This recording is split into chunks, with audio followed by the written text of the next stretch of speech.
Documentary 2.0. I'm here at Steve's garage and he is nowhere to be found. The Datsun looks like it is also missing. I suspect a crime has happened.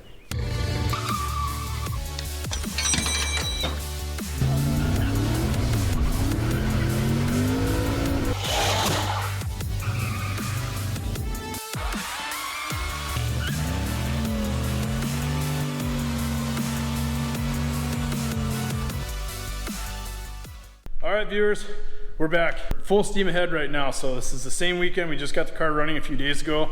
Andrew's back here. We're gonna tackle a couple things that are really important today. Number one, we're gonna mount the battery. And the battery that I chose is none other than a 340 cold cranking amp lawnmower battery. It's a lead acid battery, the same as a car.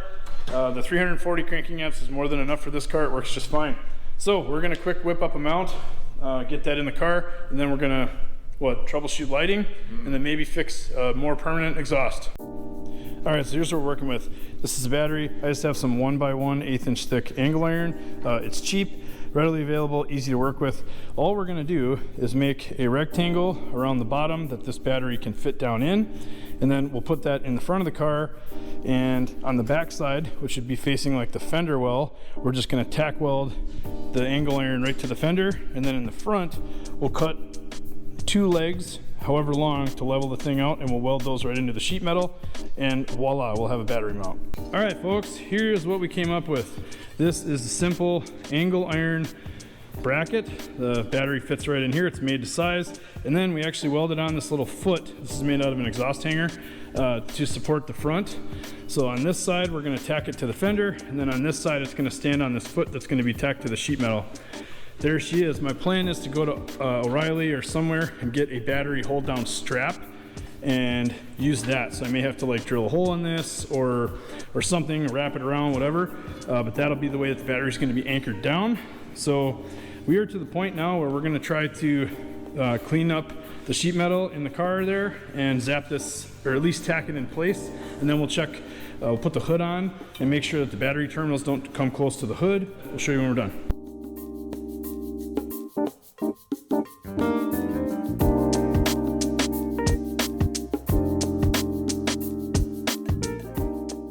Battery hold down, battery bracket is done. We made a hold down out of a lashing strap for now.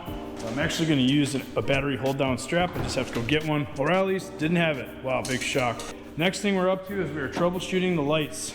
Right now we have headlights and we have a right blinker in the front, or in the rear only. So we're going to pop off all the lenses and look at bulbs, and then trace the wiring down to make sure that we didn't, disconnect something. I have a suspicion that the old voltage regulator under the hood for the old alternator may have been a connection point for a bunch of these circuits. So we're gonna look through this and see what else we can find. We'll show you what we come up with. All right, viewers, so we've been troubleshooting the wiring on this thing for a while, and no matter what we did, we could not get the left rear or any of the blinker lights on the left side of the car to work. We disconnected everything, and using the power probe, we forced 12 volts on all of those bulbs. They all work. We found that there's something, we believe, shorting to ground for the blinker on the left side, so these lights aren't lighting. And Andrew was looking around under here, and look what we found. Trailer wiring. I don't know about you guys, but almost every time I've ever seen trailer wiring done aftermarket, that usually causes a problem with lighting. So we found a splice under here, found another one right here. We're gonna dig into this because the circuits at the lights work, but between the lights and the front of the car, we are shorting somewhere. So we believe now that the wiring for the lights comes back here first. Anyway, we're gonna look into this really quick and see what we can find. All right, viewers, if you observe here, right here, yep. These are commonly known as Scotch locks. And these are terrible. If you do anything at all, if you're building a project car, don't use these. I know that they are tempting. I know that they make things look really easy and like you're not gonna do any damage, but these are absolute trash. I hate these things, they're terrible. I'm so angry, I'm incensed. Here's our trailer wiring, okay? Look at the quality on this job, huh? This wire, exposed end, just hanging in the wind, cool. Anyway, we're gonna remove this because we don't need it, and we're gonna remove all the Scotch locks. There's another one over there, and we're gonna see if that helps with our taillight situation.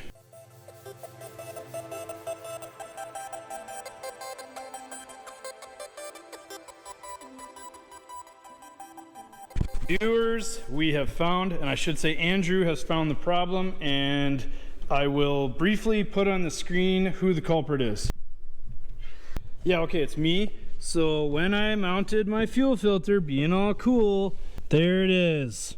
There's the self-tapper. It comes right through the floor and hits the wiring harness that goes back to the freaking lights. So we're gonna disconnect the battery. We're gonna move this. I'm gonna take that self-tapper out and put a nut cert in it or something else and move this wiring, and then we'll test everything again. I ended up being our biggest problem. When I was installing the fuel filter, I put a screw right through the harness to the taillights, and it screwed up the brakes, the blinkers, everything else. Luckily, it didn't burn anything down.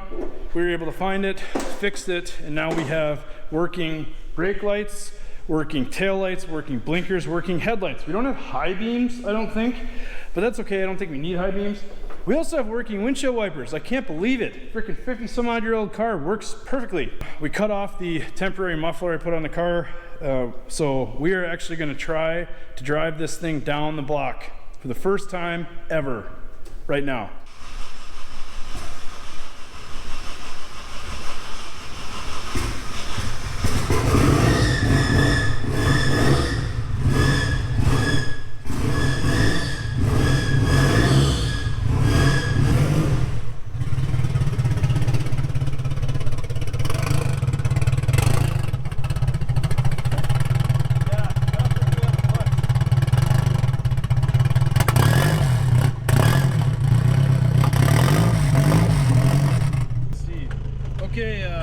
So we don't have much of a clutch. I have to bleed that a lot more.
Viewers, first drive was largely a success except for the fact that this thing is so hot it's absolutely ready to explode.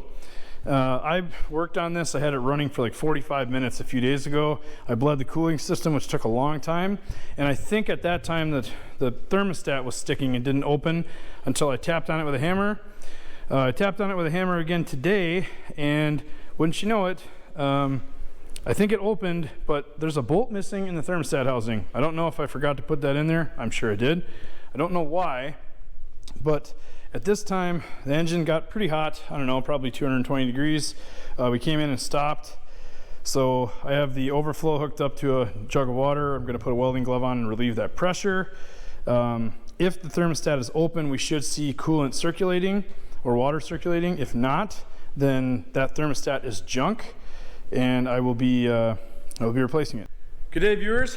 It's the next day. We had a pretty darn successful first drive yesterday, but there are a couple of issues, obviously, still many that need to be resolved. The number one, the exhaust. Right now, this thing has a downpipe on it, and that's it. So I'm gonna throw it up in the air. I got some parts, show you what I got, and then see what we can come up with for temporary / permanent exhaust. All right, after many hours of screwing around, here is what I came up with. Downpipe comes down to a V-band flange. There's that GL Fab piece of flex. Then it comes to a vibrant ultra quiet resonator, and then comes all the way back, and this is just very, very, very fast. My plan is to extend that pipe pretty much right in front of this leaf spring hanger and come out just in front of the rear wheel. I just need a little bit more 3-inch pipe. I don't have that today, so we're gonna get this down on the ground, get it fired up, see what it sounds like, and maybe take it for a spin.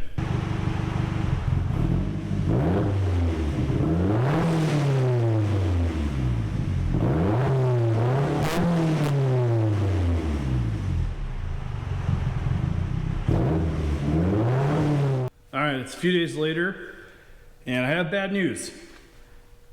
Well, let me skip back to the good part. The car runs and the car drives. It needs tuning, it needs a whole bunch of other things, but it is running and driving right now. You guys saw that, but man, how far we have fallen. So, my wife and I were driving this thing yesterday, the day before, just up and down the road, trying to work out the kinks, you know, checking cooling system, whatever. And I started to hear a very loud knocking noise, mainly on D-cell. So as soon as I heard it, I shifted to neutral, and the knocking noise continued. So I revved the engine while we were coasting in neutral. The knocking noise didn't change, even with engine RPM. So I do not believe it's anything to do with the engine. Later that night, I got it back up on the lift. We put it in 4th gear and let it run. And here's what I heard.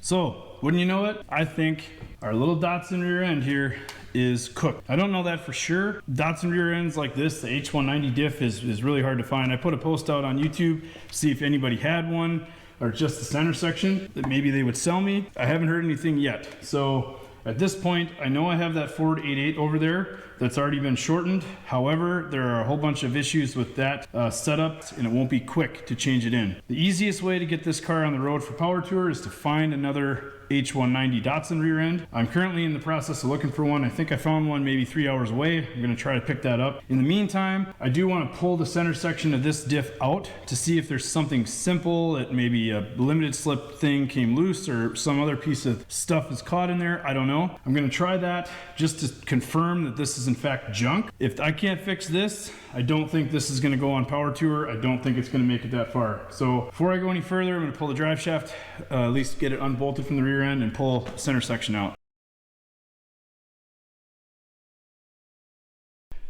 You guys can probably hear that.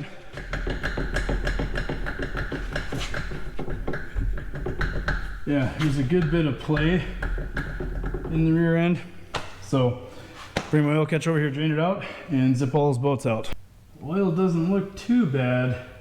A little bit of gobbledygook on the end of the plug here. Not as much as the level of noise would indicate. All right, well, I think while that's draining, I'll scrape off all the crud around these bolts so that I can actually get them out.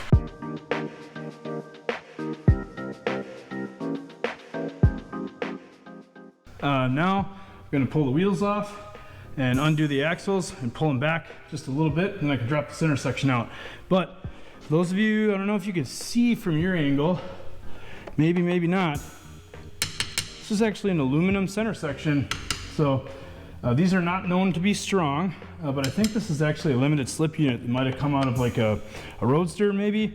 I'm not sure. I'm not an expert on Datsun rear end. Someone in the comments correct me. Anyway, I'll pull the wheels off, get the axles out, and we can get this center section out and see what the damage is. All right, these rear ends assemble very similar to a 9-inch. There's a plate that holds in, looks like the brake backing plate and the axle and everything. So now you can see the backing plate is loose. So it's just the axle that's got to pop out. And I think how I'm going to do that is I'll put a lug nut back on and the drum back on, and I'll use the drum to pull it off. So any of you guys that have watched Roadkill have seen this before. And see, there we go. All right, now that our axles are pulled out just enough, our center section should be free enough to come right out the front. I'll say this right now, I hate that this broke, but if it has to break, at least it's an aluminum center. She's just about ready. Yep. How heavy do you think this thing is?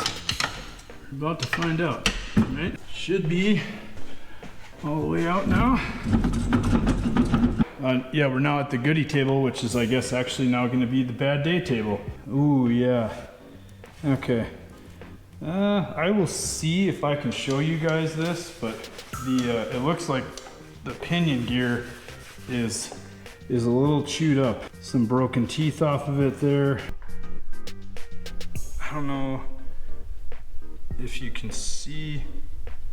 I'll zoom in the best I can when I'm editing.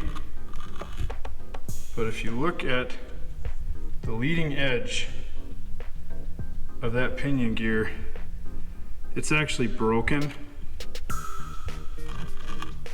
And it looks to be like that might be where our problem is.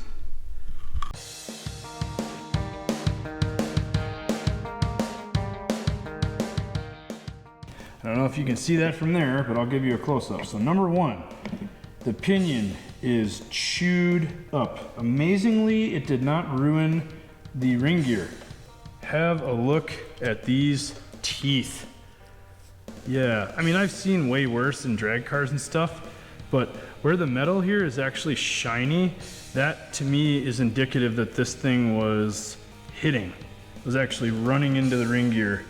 So if I spin this slowly in front of the camera, maybe you can see how chewed up those teeth are.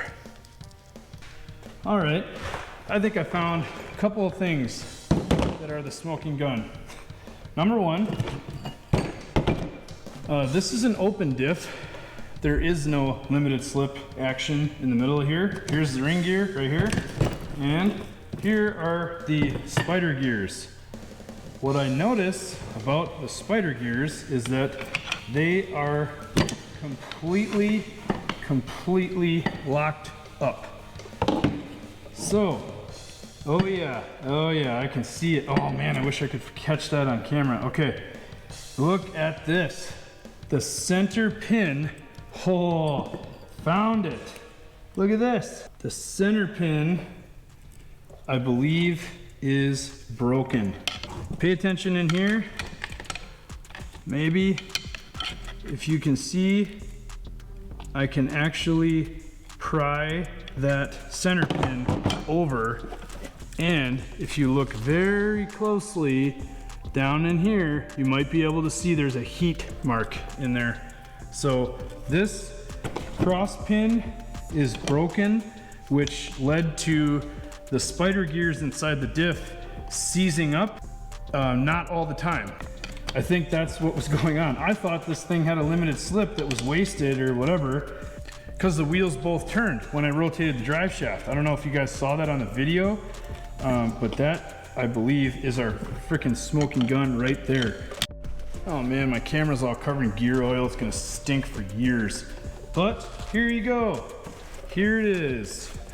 So you'll see that side, the cross shaft is sticking out, and there's the other end of it stuck in the diff. And here's the big reveal.